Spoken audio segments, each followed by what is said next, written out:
Functions को हमने काफ़ी ज़्यादा डिस्कस कर लिया हुआ है कि फंक्शंस क्या होते हैं। आज फंक्शंस के मतलब हमारा जो लास्ट टॉपिक है फंक्शंस में वो है ट्रिग्नोमेट्रिक फंक्शंस।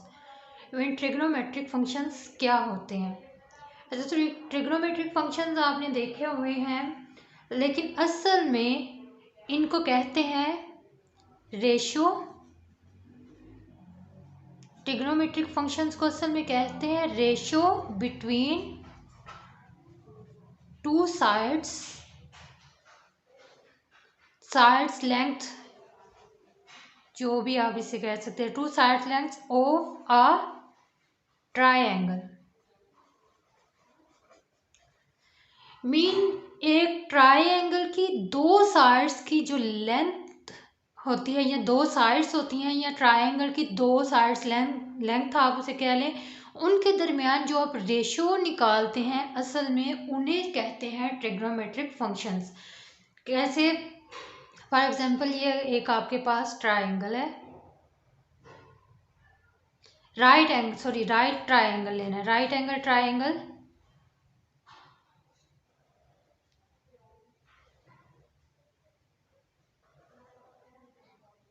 ये आपके पास है बेस,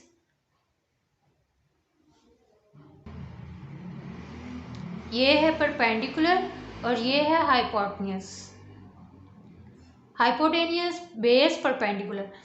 मीन अब आप देखें आपके पास इनका क्या क्या पॉसिबल है, इन साइड्स की रेशो किस तरह से पॉसिबल है। तो आपके पास तो ये साइड्स आपने लिख ली हैं, इन साइड्स में देखें आपके पास क्या रेशोज बन रही हैं। मीन जो फर्स्ट रेशो आपके पास बनती है वो P/H, परपेंडिकुलर ओवर हाइपोटेन्यूज, ये है आपके पास साइन थीटा। इसी तरह जो सेकंड आपके पास इसकी रेशो बन रही है बेस ओवर हाइपोटेन्यूज, वो है आपके पास कॉस थीटा। ठीक है, ये आपके पास साइन थीटा होती है, ये आपके पास कॉस थीटा होती है। असल में जो आपके पास ट्रिग्नोमेट्रिक फंक्शंस है वो यही दो मेन फंक्शन साइन और कॉस होते हैं, बाकी सारे इसके रिजल्ट होते हैं। जैसे टेन थीटा को आप sine theta over cos theta लिख सकते हैं। साइन थीटा आपके पास क्या है P/H, कॉस थीटा आपके पास क्या है B/H, H से कैंसिल, बाकी आपके पास क्या बन गया P/B। ये आपके पास टेन थीटा आ गया। मीन्स टू से जस्ट आपके पास जो मेन दो ट्रिग्नोमेट्रिक फंक्शन है वो है एक साइन थीटा है और दूसरा कॉस थीटा है। अगर ये दो आपको पता हो तो बाकी सारे आप इसके जो ऑल पॉसिबल ट्रिग्नोमेट्रिक फंक्शन है वो फाइंड कर सकते हैं। वैसे लोग इस 6 देखते हैं कि इसके ऑल पॉसिबल कितने हैं, 6। मीन साइन का रेसिप्रोकल, साइन है तो साइन का रेसिप्रोकल है कोसिकेंट। इसी तरह कॉस है तो कॉस का रेसिप्रोकल है सिकेंट। टेन है, टेन का रेसिप्रोकल है कॉट। मीन ये सारे पॉसिबल, इसमें ऑल पॉसिबल जो आपके पास हैं वो ये बन सकते हैं, लेकिन ये सारे आपके पास किससे आएंगे, साइन कॉस से जनरेट हो जाते हैं इजीली। तो असल में आपके पास जो दो ट्रिग्नोमेट्रिक फंक्शन मेन होते हैं वो एक साइन थीटा होता है और दूसरा कॉस थीटा होता है, और वो किससे बनता है, ratio between sides of a triangle. Mean triangle के कोई सी भी दो साइड्स के रेशोज के दरमियान आपके पास जो चीज़ बनती है वो है ट्रिग्नोमेट्रिक फंक्शंस। इसके बाद आपके पास ट्रिग्नोमेट्रिक फंक्शंस अप्लाई होते हैं। ये जो आपके पास थीटा होता है इसको आप एंगल कहते हैं, सबको पता होता है ये एंगल है। इसको आप रेडियन में भी मेजर कर सकते हैं एंड डिग्री में भी।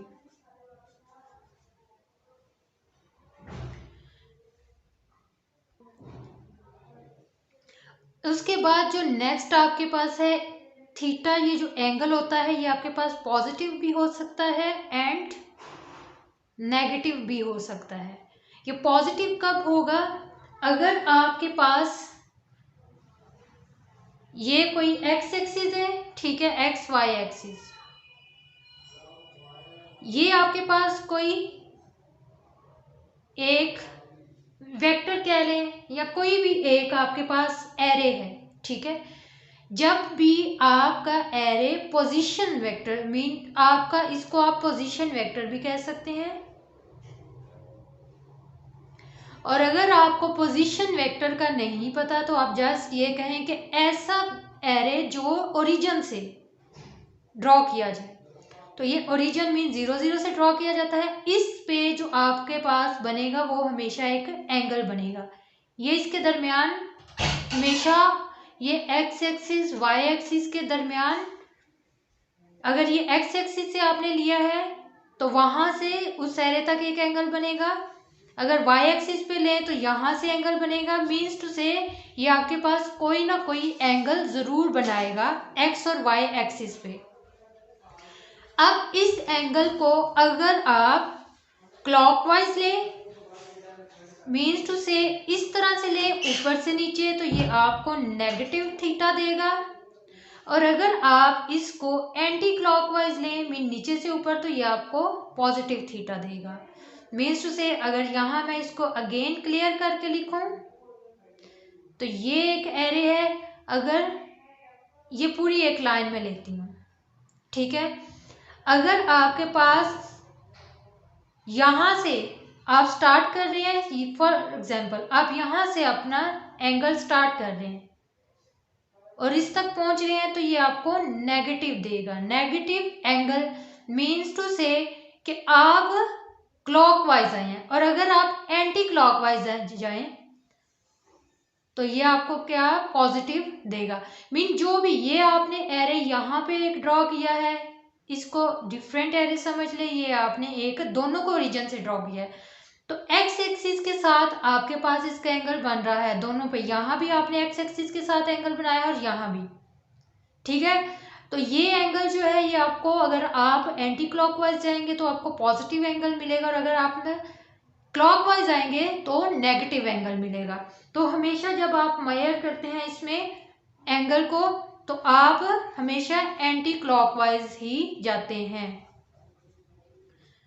क्लॉकवाइज सिर्फ उसी सूरत में आप आते हैं जब आपको नेगेटिव एंगल चाहिए होता है। अगर नेगेटिव एंगल नहीं चाहिए, पॉजिटिव एंगल चाहिए, तो आप हमेशा एंटी क्लॉकवाइज ही जाते हैं। इसके बाद हम डिस्कस करते हैं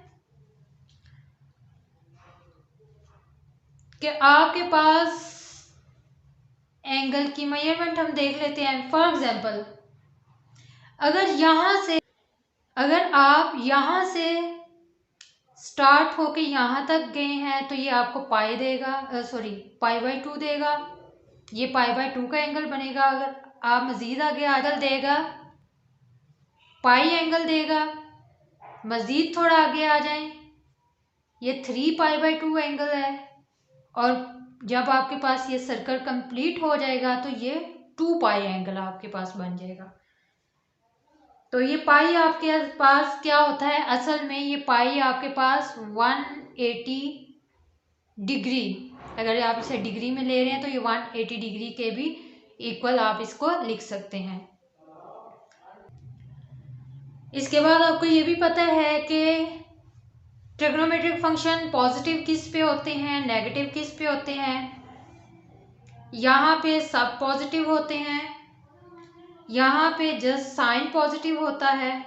ऑल पॉजिटिव, यहाँ पे जस्ट साइन पॉजिटिव होता है।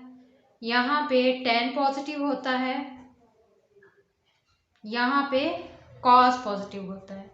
ट्रिग्नोमेट्रिक फंक्शंस, नेक्स्ट हम इंशाल्लाह ये भी डिस्कस करते हैं कि ये फंक्शंस कैसे बनते हैं, आया ये फंक्शंस बनते हैं या नहीं बनते।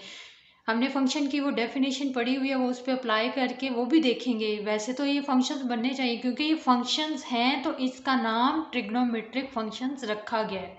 तो ये भी हम चेक करेंगे कि ये कैसे फंक्शंस बनेंगे। फर्स्ट ऑफ ऑल हम अब जो देखते हैं वो ये देखते हैं कि ये हमारे पास इवन फंक्शंस कौन से बनते हैं इसमें, एंड ऑड फंक्शंस कौन से बनते हैं।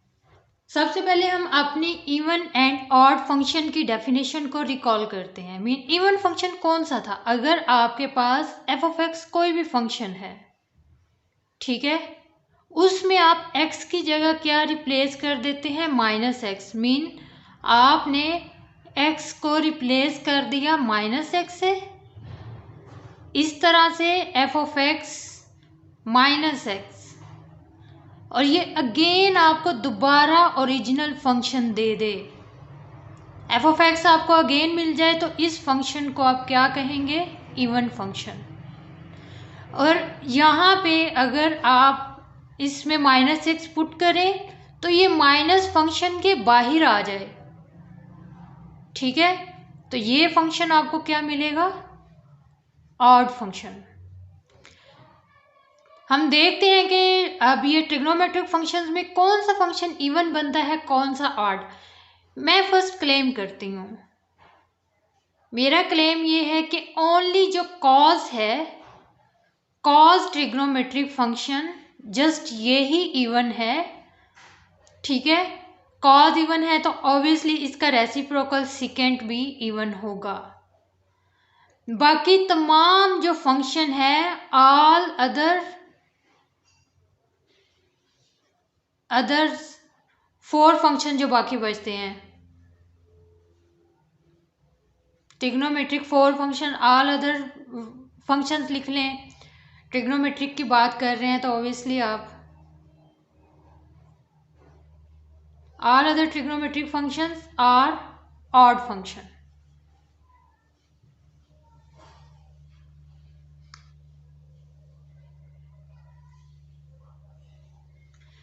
जी, ये मैंने क्लेम किया कि बाकी तमाम जो फंक्शंस हैं, ट्रिग्नोमेट्रिक फंक्शंस हैं, सिर्फ कॉज और उसके रेसिप्रोकल के अलावा बाकी सारे ऑड फंक्शंस हैं।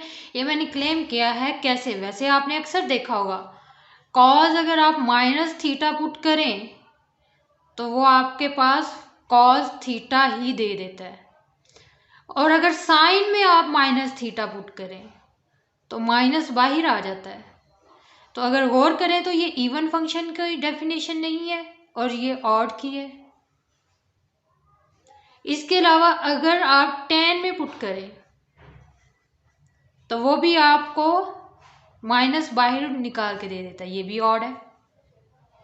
तो कैसे ये इवन है, ये सारे ऑड हैं? जाहिर है अगर ये हैं तो इनके रेसिप्रोकल्स भी जो ओरिजिनल फंक्शंस होंगे वही इनके रेसिप्रोकल्स होंगे। तो हम देखते हैं कैसे ये इवन कैसे बनता है और बाकी सारे ऑड क्यों रहते हैं। तो ये बहुत आसान है इनको चेक करना, जैसे कि पीछे हमने डिस्कस किया है। ये मेरे पास एक एरे था जो मुझे क्या देता है, यहाँ से यहाँ तक जाने में एंटी क्लॉकवाइज +θ, इसी डायरेक्शन में, इसी का मैं नेगेटिव ले लूं। आपने रिफ्लेक्शन पढ़ लिया है, ग्राफ का रिफ्लेक्शन पढ़ लिया है। जब आप इसको माइनस से मल्टीप्लाई करेंगे तो ऑब्वियसली आपका जो ग्राफ है वो यहाँ इस तरह से रिफ्लेक्ट कर जाएगा। तो जब आपने इसको माइनस से मल्टीप्लाई किया है तो आपका ग्राफ जो है वो क्या होता है, जब आप रिफ्लेक्शन करते हैं तो आप इस तरह से, जब आप पूरे फंक्शन के साथ माइनस को मल्टीप्लाई करते थे तो आपकी रिफ्लेक्शन एक्स एक्सिस के अकॉर्डिंग आती थी, और जब आप फंक्शन के अंदर माइनस मल्टीप्लाई करते थे तो आपके पास रिफ्लेक्शन वाई एक्सिस के अकॉर्डिंग आती थी। तो ये रिफ्लेक्शन आपकी, अगर थीटा आप एज अ फंक्शन कंसीडर करें तो ये थीटा के साथ माइनस को मल्टीप्लाई करें तो आपकी रिफ्लेक्शन एक्स एक्सिस के अकॉर्डिंग आ रही है।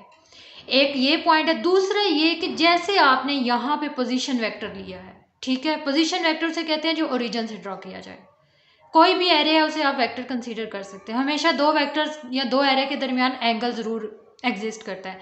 जैसे ये एक एरे है आपके पास, तो ये आपके पास एक्स एक्सिस भी तो एरे है। यहाँ पे अगर आपने एरे ड्रॉ किया है तो ये भी आपके पास एरे है। हमेशा दो वेक्टर्स या दो एरे के दरमियान कोई ना कोई एंगल ज़रूर एग्जिस्ट करता है। अगर इसको आप ये कंसीडर कर लें, इसको आप नेगेटिव की साइड पे, मीन क्लॉकवाइज जाएंगे पॉजिटिव थीटा मिलेगा, एंटी क्लॉकवाइज जाएंगे तो -θ मिलेगा। अब यहाँ पे देखें, यहाँ पे जैसे पहले हमने डिस्कस किया है, यहाँ ऑल पॉजिटिव है, यहाँ पे साइन पॉजिटिव है, ठीक है, यहाँ पे tan पॉजिटिव है, एंड यहाँ पे क्या है, कॉस पॉजिटिव है। तो यहाँ पे अगर आपके पास नेगेटिव थीटा आएगा भी तो आपको पता है फोर्थ क्वाड्रेंट में कॉज क्या होता है, हमेशा पॉजिटिव होता है। आप उसमें चाहे थीटा नेगेटिव पुट कर दें, लेकिन ये फोर्थ क्वाड्रेंट में पॉजिटिव होने की वजह से इसको ऑटोमेटिकली क्या कर देगा, पॉजिटिव में चेंज कर देगा। तो इसलिए ये आपको क्या देगा, पॉजिटिव एक्स एक्सिस मीन आपको ये इवन फंक्शन दे देगा। कॉज में अगर आप माइनस थीटा पुट भी करें तो ये आपको ऑटोमेटिकली क्या दे देगा, पॉजिटिव में दे देगा। तो ये आपके पास क्या बन जाएगा, इवन फंक्शन बन जाएगा। जबकि बाकी सब यहाँ पे क्या होंगे, नेगेटिव होंगे। साइन भी यहाँ नेगेटिव है तो वो नेगेटिव ही रहेगा, टेन भी नेगेटिव है तो वो नेगेटिव ही रहेगा, इसलिए वो आपके पास क्या बन जाएंगे, ऑड फंक्शन बन जाएंगे।